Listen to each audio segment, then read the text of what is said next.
الحمد لله نحمده ونستعينه ونستغفره ونؤمن به ونتوكل عليه ونعوذ بالله من شرور أنفسنا ومن سيئات أعمالنا من يهده الله فلا مضل له ومن يضلله فلا هادي له ونشهد أن لا إله إلا الله وحده لا شريك له ونشهد أن سيدنا ومولانا محمدا عبده ورسوله أرسله بالحق بشيرا ونذيرا وداعيا إلى الله بإذنه وسراجا منيرا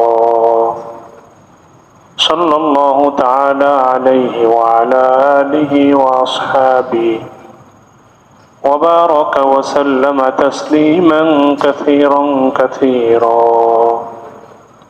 أما بعد فأعوذ بالله من الشيطان الرجيم بسم الله الرحمن الرحيم يا أيها الرسل كلوا من الطيبات واعملوا صالحا وقال النبي صلى الله عليه وسلم لا يدخل الجنة جسد غزي بحرام أو كما قال النبي صلى الله عليه وسلم آمنت بالله صدق الله مولانا العظيم وصدق رسوله النبي الكريم ونحن على ذلك لمن الشاهدين والشاكرين والحمد لله رب العالمين اللهم صل على محمد وعلى آل محمد كما صليت على إبراهيم وعلى آل إبراهيم إنك حميد مجيد اللهم بارك على محمد وعلى آل محمد كما باركت على إبراهيم وعلى آل إبراهيم إنك حميد مجيد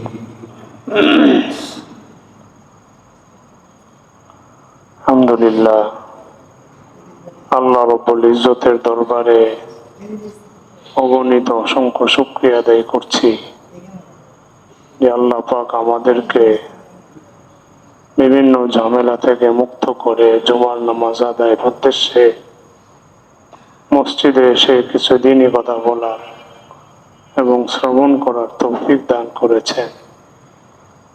এজন্য আমরা সকলে অন্তর থেকে শুকরিয়া আদায় করি আলহামদুলিল্লাহ।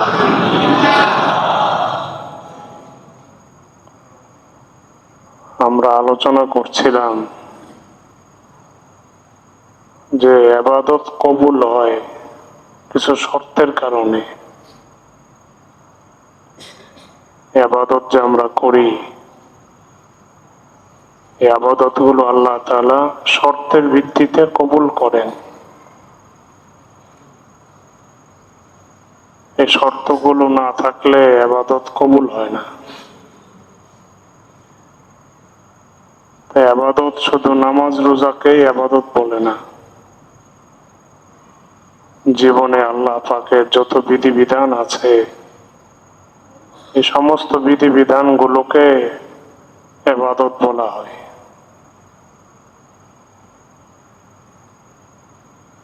আল্লাহ তাআলা যে ইবাদত কবুল করেন কিছু শর্ত আছে, শর্তগুলো থাকলে ইবাদত কবুল করে। এর মধ্যে একটা শর্ত হলো ইবাদত আল্লাহর জন্য করা, যেটা নিয়ে আমরা গত সপ্তাহে আলোচনা করেছিলাম যে একমাত্র আল্লাহর সন্তুষ্টির জন্যই ইবাদত করা। দিলের মধ্যে এই বিষয়টাই যেন থাকে যে আমি আল্লাহর জন্যই করছি। এটা না থেকে অন্য কোনো বিষয় যদি দিলে থাকে যে মানুষের মধ্যে প্রসিদ্ধি অর্জন করা, মানুষের প্রশংসা করানো, মানুষের মাঝে সমাদৃত হওয়া, এই সমস্ত কারণে যদি কেউ ইবাদত করে তাহলে এগুলো আল্লাহর জন্য হয় না। তো এটাকে বলা হয় ছোট শিরিক। আল্লাহ বলেন, ইন্না সলাতি ওয়া নুসুকি ওয়া মাহইয়ায়া ওয়া মামাতি লিল্লাহি রাব্বিল আলামিন। আমার জীবনের যত ইবাদত বন্দেগী এগুলো সব আল্লাহর জন্যই হওয়া লাগবে। এখন ইবাদত আল্লাহর জন্য, আমি আল্লাহর জন্য না করে সুনাম কামানোর জন্য করলাম, অথবা সমাদৃত হওয়ার জন্য করলাম, প্রশংসা কুড়ানোর জন্য করলাম, তো এটা তো আর আল্লাহর জন্য হলো না। তখন এই আবাদতের কোনো নেকি পাওয়া যায় না, উল্টা আবাদত করে সে জাহান্নামে যাবে। এই দিলের মধ্যে আল্লাহর জন্য আবাদত না করা, অন্য কোনো নিয়ত থাকা, যে মানুষ আমাকে ভালো বলুক, মানুষ আমার প্রশংসা করুক, মানুষের মধ্যে আমার সুনাম হোক, এটাকে বলা হয় রিয়া। এটা একটা অন্তরের রোগ, রিয়া, লোক দেখানো মনোভাব, এটা অন্তরের ব্যাধি। আর লোক দেখানো মনোভাব থেকে বিরত থাকা, আল্লাহ সন্তুষ্টির জন্য করা, এটাও অন্তরের একটা গুণ। একটা হলো দিলের রোগ, আর একটা হলো দিলের গুণ। গুণটাকে অর্জন করা, রোগটাকে দূর করা। দিলের রোগ দিলের থেকেই দূর করতে হয়। দিলের মধ্যে এই বিষয়টা ঢোকানো চাই যে আমি যে মানুষের মধ্যে সমাদৃত হওয়ার জন্য কিছু করি, বা মানুষের প্রশংসা সুনাম কামানোর জন্য করি, তো এইটা তো সাময়িক। মানুষের প্রশংসা, মানুষের সুনাম, এগুলো সাময়িক, এগুলো স্থায়ী না। আমি যদি বিপদে পড়ি, তা আমার বন্ধু বান্ধব, আমার আপনজন আমাকে বিপদে সাহায্য করবে না এবং করে না। এটাই দুনিয়াতে 100 ভাগের জায়গায় 99 ভাগ এটাই সত্য। কেউ যদি বিপদে পড়ে, কাছের মানুষগুলো তাকে সহযোগিতা করে না। দুনিয়াতেই অবস্থা এমন। আমি যদি বিপদে পড়ি, তা আমার কাছের মানুষগুলো আমাকে সহযোগিতা করবে না। আমরা জীবনে চলার ক্ষেত্রে কত বিপদেই পড়ি, কাছের মানুষদেরকে পাশে পাই না। দুনিয়াতে এটা সিস্টেম। খুব কম মানুষই বিপদের সময় আশ্রয় হয়, সান্ত্বনা দেয়, সাহারা দেয়। এরকম মানুষের সংখ্যা কম। অধিকাংশ মানুষই কোনো সাহায্য করে না, বিপদের সময় নীরবতা অবলম্বন করে। এটা দুনিয়াতে 100 ভাগের জায়গায় 90 ভাগ এমন। আর আখেরাতে 100 ভাগের জায়গায় 100 ভাগ। আমি বিপদে পড়লে আমাকে কেউ সাহায্য করবে না, কেউ সাহায্য করবে না। আমার আমল যখন নষ্ট হয়ে যাবে, দুনিয়াতে ইখলাস না থাকার কারণে, আল্লাহ সন্তুষ্টি আমলের মধ্যে না থাকার কারণে, যখন এই আমলের সওয়াবটা নষ্ট হবে, তো আখেরাতে কেউ আমাকে একটা নেকি দিয়ে সাহায্য করবে না।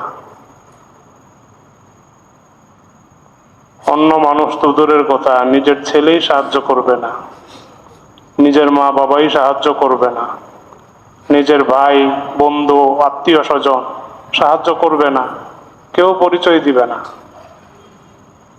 আমি যখন আখেরাতে বিপদে পড়ে যাব, আল্লাহর কাছে ধরা পড়ে যাব, আমাকে আখেরাতে সাহায্য করার জন্য কেউ নাই।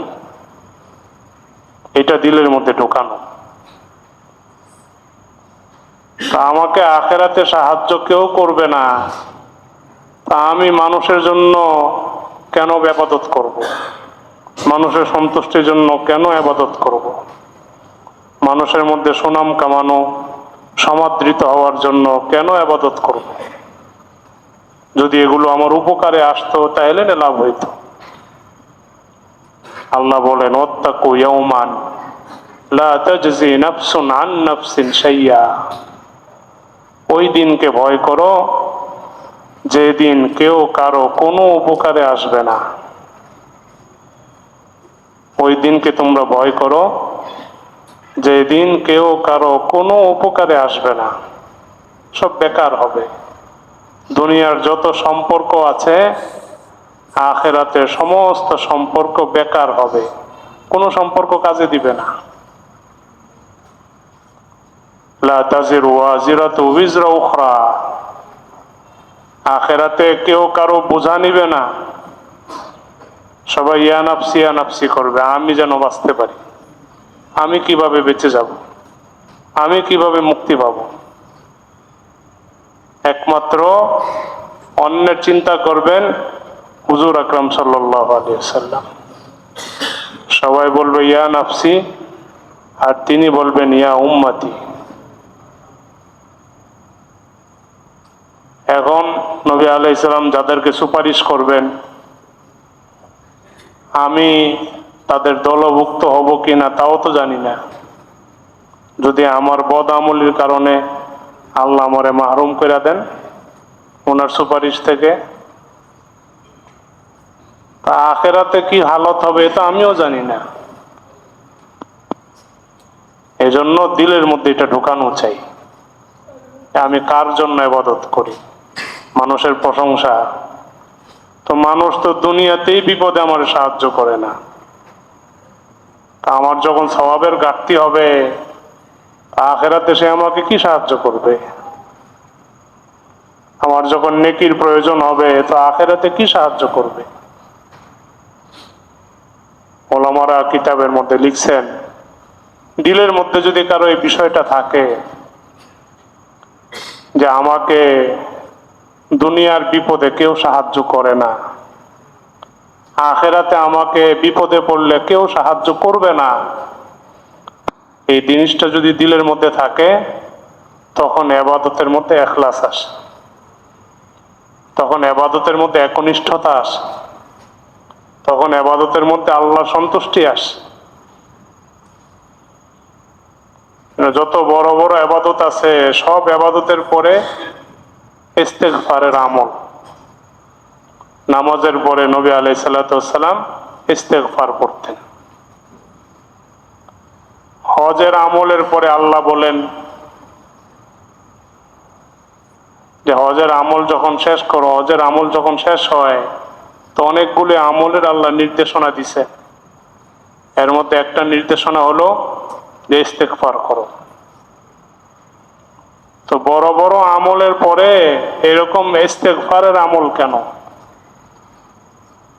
ওই যে আমলের মধ্যে ত্রুটি থাকে, বিভিন্ন ত্রুটি থাকে, তো এই ত্রুটিগুলো যেন আল্লাহ মাফ করেন, এই জন্য আমলের পরে ইস্তেগফার করতে হয়। আমল করে ইস্তেগফার করা কেন? আল্লাহ আমলের যে ত্রুটি হয়েছে এটা আপনি মাফ করেন। আমরা এই বিষয়ে আলোচনা করেছিলাম গত সপ্তাহে, যে আমল করব একমাত্র আল্লাহর জন্য, সেটা যে আমলই হোক, সেটা শারীরিক হোক, আর্থিক হোক, যেই আমলই হোক, করতে হবে আল্লাহর জন্য। দিলের মধ্যে যেন অন্য কিছু উকি ঝুঁকি না মারে। শয়তান প্রথমত এটা চায় মানুষ আমলই না করুক, দ্বিতীয়ত শয়তান চায় যখন আমল করে তো শয়তান চায় তার আমলটা যেন নষ্ট হয়ে যায়। তা কিভাবে নষ্ট হবে? দিলের মধ্যে ঢুকায় দেয়, তুমি একটু ভালো করে নামাজ পড়ো, তো মানুষ তোমাকে আল্লাহওয়ালা বলবে, খুব প্রশংসা করবে। তুমি একটু ভালো করে কথা বলো, তো মানুষ তোমাকে খুব ভালো বলবে। তুমি এইটা করো, তো মানুষ তোমার প্রশংসা করবে। তো মানুষ ওইটাই করে সুনাম কামানোর জন্য। তো এর দ্বারা কি হয়, আমল তো করছে কিন্তু আমলটা নষ্ট হয়ে গেছে। এটাকে বলা হয় ইখলাস, আল্লাহর জন্য আমল করা। দিলের মধ্যে ইখলাস থাকা এটা ভালো গুণ, আর দিলের মধ্যে মানুষকে দেখানোর জন্য কিছু করা এটা দিলের একটা রোগ। তো দিলের রোগকে দিল থেকেই সারাইতে হবে। কিভাবে? ওই অনুভূতির মাধ্যমে। দুনিয়াতে বিপদে পড়লে তো কেউ সাহায্য করে না, তো আখেরাতেও আমাকে কেউ সাহায্য করবে না। এটা যখন দিলের মধ্যে আনবো, তো ঠিক ইবাদত আমলগুলো আল্লাহর জন্য হবে। ইবাদত কবুলের জন্য আরেকটা শর্ত হলো, আমরা যে খাবার খাই, আমরা দৈনিক 3 বার 4 বার 5 বার খাবার গ্রহণ করি, এই খাবারটা হালাল হওয়া। খাবার হালাল হওয়া। আল্লাহ পাক কোরআনুল কারীমের মধ্যে বলেন, ইয়া আইয়ুহার রুসুল কুলু মিনাত তাইয়্যিবাত ওয়া আমালু সালিহা। আল্লাহ পাক নবী আলাইহিস সালামকে বলছেন, এই নির্দেশনাটা যদি নবীর জন্য হয়, তাহলে আমাদের জন্য কি পরিমাণ নির্দেশনা হইতে পারে।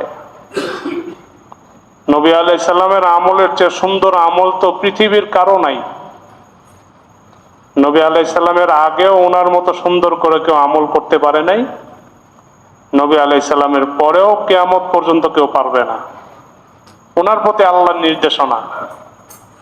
মুফাসসিরিনরা লেখেন, নবী আলাইহিস সালামকে বলে আল্লাহ তাআলা আমাদেরকে বুঝাইছেন এটা, যে আমি যদি আমার রসুলকে নির্দেশনা দিই যে তোমাদের জন্য কি নির্দেশনা হইতে পারে। কি নির্দেশনা? কুলু মিনাত তাইয়্যিবাত, হালাল খাও। হালাল খাও, স্বাস্থ্যসম্মত হালাল খাবার খাও। তয়্যিব, তয়্যিবের অর্থ হলো হালাল এবং স্বাস্থ্যসম্মত। স্বাস্থ্যসম্মত হালাল খাবার খাও। আর ওয়া আমালু সালিহা, নেক কাজ করো। আল্লাহ তাআলা দুইটা কথা বলছেন, হালাল খাও, নেক কাজ করো। আগে বলছেন হালাল খাওয়ার কথা, পরে বলছেন নেক কাজের কথা। তার দ্বারা বোঝা যায় ইবাদত কবুল হওয়ার জন্য, নেক আমল কবুল হওয়ার জন্য হালাল খাওয়া শর্ত।